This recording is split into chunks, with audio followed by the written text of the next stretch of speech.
Hello, beautiful people. Welcome back to the channel Step Solution to Every Problem. This is your host and दोस्त नवीन सेठी. आज हाजिर हूँ episode number 3 के साथ जो पॉडकास्ट सीरीज़ हमने शुरू करी थी how to upgrade your personality. अब जो थर्ड एपिसोड है गाइस वो है इमोशनल कोशेंट के बारे में, जिसको हम EQ भी बोलते हैं. और जो इमोशनल कोशेंट है या EQ है, इसका मीनिंग क्या है? It means that the ability to understand and manage your emotions as well as other people's emotions in positive norms to relieve the stress. अब अगर सरल भाषा में बात करूं तो इसका सिर्फ इतना सा मतलब है कि आप अपने और दूसरों के इमोशंस को यानी भावनाओं को कितना समझ सकते हो और कितना संभाल सकते हो. इमोशंस को समझना या भावों को समझना इतना आसान नहीं होता. अब इसका क्या सिनेरियो है कि जैसे मान लो कई बार कुछ आपने बोला या आपने किसी को कुछ सुनाया समझाया तो वो जो आपकी शब्दावली है वो भी समझ में नहीं आती. कई बार क्या होता है कि कई बार जो खामोशी होती है उसके पीछे क्या कहना चाहता है इंसान वो समझ नहीं आता. कई बार आंखों से कोई कुछ कहना चाहता है वो भी समझ में नहीं आता. अब उन चीज़ों के पीछे शब्द नहीं है, सिर्फ भाव है. अब उन भावों को अगर आप समझ लो तो आपसे बढ़िया कोई नहीं होगा. ये क्यों ज़रूरी है? ये इसलिए ज़रूरी है क्योंकि जो आपके जॉब पे या जो स्टूडेंट्स हैं उनका स्कूल कॉलेजेस होता है या जो वर्क पर्सन है वो अपने बिजनेस या जॉब पर जाते हैं तो उनकी परफॉर्मेंस भी जो है वो इमोशनल इंटेलिजेंस से बेटर होती है, इम्प्रूव होती है, ताकि जो सोशल कॉम्प्लेक्सिटीज़ हैं वो उससे निकल पाते हैं. ऑफ कोर्स जो उनकी फ़िज़िकल हेल्थ है वो तो बढ़िया होएगी. कैसे? जब आप इमोशनली स्टेबल हो, जब आपको स्ट्रेस नहीं है, you are happy mood, you are in happy mood, तो क्या होगा कि आप अपना जो है ब्लड प्रेशर कंट्रोल रखते हैं, जिसमें आपका इम्यून सिस्टम बेटर होता है, जिसमें आपकी जो स्ट्रोक्स एंड ये चीज़ें होती हैं इनके जो चांसेस होते हैं वो कम हो जाते हैं. ठीक है. और जब आपके इमोशन स्टेबल होते हैं ना तो आपका ब्रेन एक काम स्टेज पे होता है. अब काम स्टेज पे होने के कारण क्या है या उसका बेनिफिट क्या है कि जो आपकी मेंटल हेल्थ है वो भी बिल्कुल लाइन में रहती है. ठीक है. जिससे आप क्या चीज़ें, एंग्जाइटी, डिप्रेशन, ये सब चीज़ें जो हैं वो इजीली ओवरकम कर लेते हो इफ़ यू आर फेसिंग, या मोस्टली अगर आप इस चीज़ को सीख रहे हो तो ये चीज़ें कभी आपको आती नहीं है. ठीक है. अब बारी आती है कि जो आपके रिलेशनशिप्स हैं, जैसे आपका सीनियर्स के साथ, जूनियर्स के साथ, पीयर ग्रुप, फ्रेंड्स, फैमिली, जो भी आपके रिलेशनशिप्स हैं उसमें when you able to listen to the emotion of other people you are able to get better in that relationship. आप उनको अपना बढ़िया दे पाते हो. ठीक है जी. तो ये बहुत ज़रूरी है इमोशनल कोशेंट. चलो, अब ये क्यों ज़रूरी है, ये क्या होता है, ये सारी बात तो हमने कर ली. अब बारी आती है कि इमोशनल इंटेलिजेंस को या इमोशनल कोशेंट को हम लोग कैसे बढ़िया कर सकते हैं.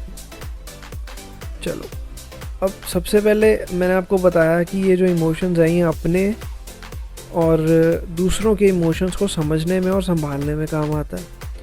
ठीक है जी.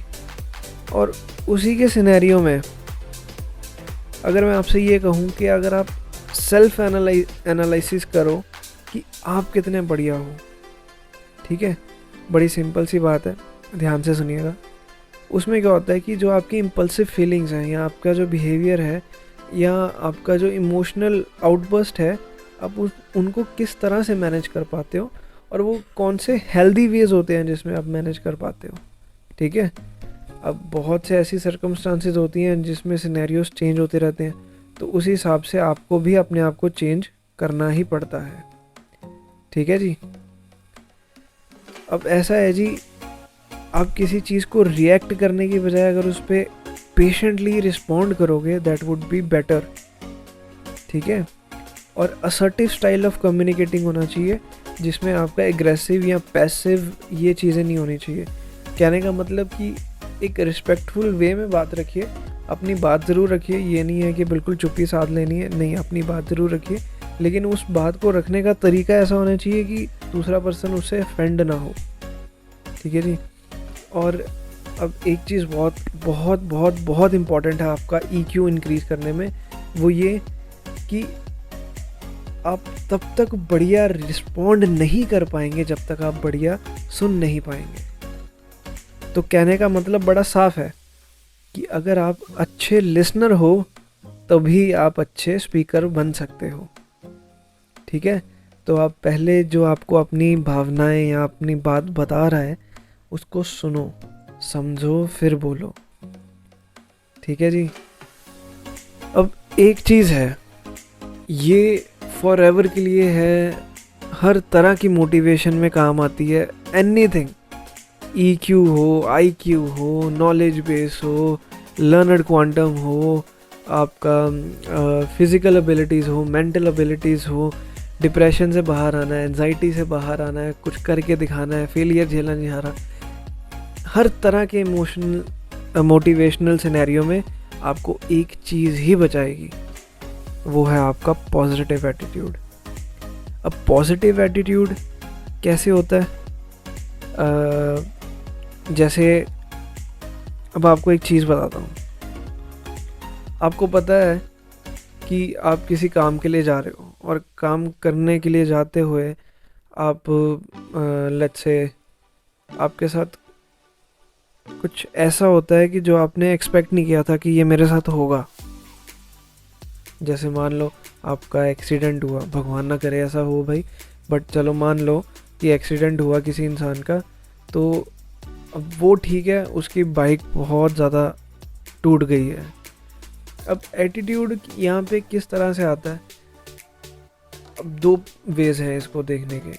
एक तो यार बंदा पॉजिटिव एटीट्यूड वाला, तो मैं आपको बताती हूँ, नेगेटिव एटीट्यूड वाला पहले अपना रोना लेके बैठ जाएगा, तो भाई साहब मेरी बाइक टूट गई, मेरी बाइक टूट गई, अब इसके पैसे कौन देगा, मैं नई बाइक कहाँ से लूँगा, मैं क्या करूँगा। लेकिन एक जो पॉजिटिव एटीट्यूड वाला इंसान होता है ना, वो ये कहता है कि चल बाइक तो पैसों की थी, पैसे मैंने ही कमाए थे, इंश्योरेंस भी करा रखी थी, कुछ तो बेनिफिट मिलेगा, कुछ मैं तो और जोड़ के दोबारा देख लूँगा बाइक का। पर ज़्यादा बचाव किसका हो गया कि मैं ठीक हूँ, मेरे नहीं लगी, मैं ज़िंदा भी हूँ और बाइक मैं दोबारा बना भी सकता हूँ। ये चलो जनरल एग्जांपल है, आपने हर किसी से सुनी होगी, बट एटीट्यूड जो है वो इतना बढ़िया काम करता है।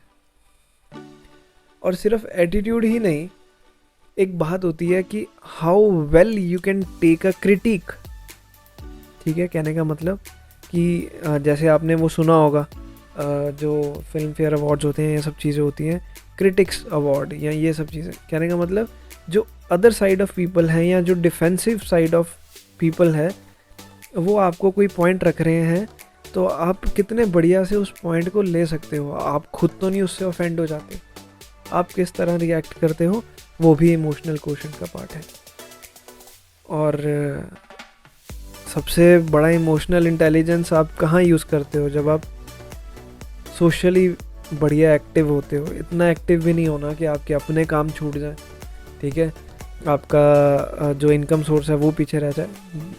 एक लिमिट में सोशली एक्टिव होइए, क्योंकि जब आप सोशली एक्टिव होते हैं ना, तो आप बहुत से लोगों से मिलते हैं, आपके बहुत से एक्सपीरियंस जुड़ते हैं, जिससे आपको ये नॉलेज मिलती है कि किस प्रॉब्लम को किस तरह से टैकल किया जा सकता है। और जब आप उन लोगों से बार बार मीन्स मिलते हैं या किसी नए लोगों से मिलते हैं या पुराने वालों से बार बार मिलते हैं, तो एक नया एक्सपीरियंस आपको मिलता है कि कोई प्रॉब्लम आए तो वहाँ पे उन्होंने जो बात करी थी वो उनका एक्सपीरियंस कैसा था, कल को आपके साथ हो तो आप उससे सीख सको, ठीक है जी। ये था जी एपिसोड नंबर 3 इमोशनल क्वोशंट के ऊपर। तो मुझे आशा है कि आपको ये जो है एपिसोड नंबर 3 पसंद आया होगा। सो और भी एपिसोड्स इसके लाइन में हैं, जल्दी ही रिलीज़ होते रहेंगे। मुझे कमेंट करके ज़रूर बताइए कि आपको ये कैसा लगा और नेक्स्ट एपिसोड में क्या हो सकता है। और मुझे ये भी कमेंट करिए जो टॉपिक आप मुझसे सुनना चाहते हैं, ठीक है जी। सो जैसा कि मैं हमेशा बोलता हूँ, do one such thing every day that makes you your better version. And आप देख रहे हैं, आप सुन रहे हैं step solution to every problem, be the diamond of your own life. This is Naveen signing off. Thank you.